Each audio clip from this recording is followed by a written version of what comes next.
ಚಟುವಟಿಕೆಯ ವಿಷಯ ಗಾಳಿಯ ಚಲನೆ, ಮಾರುತಗಳು.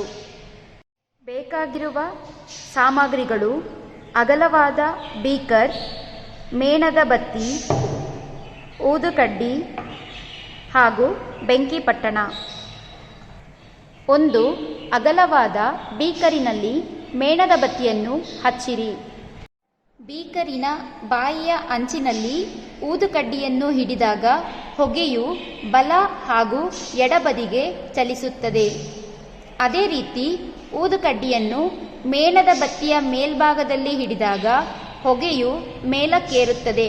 ಇದಕ್ಕೆ ಕಾರಣವೇನೆಂದರೆ ಮೇಣದ ಬತ್ತಿಯಿಂದ ಆಚೆ ಬರುತ್ತಿರುವ ಬಿಸಿ ಗಾಳಿಯು ಊದುಬತ್ತಿಯ ಹೊಗೆಯನ್ನು ಮೇಲಕ್ಕೆ ಸರಿಸುತ್ತಿದೆ.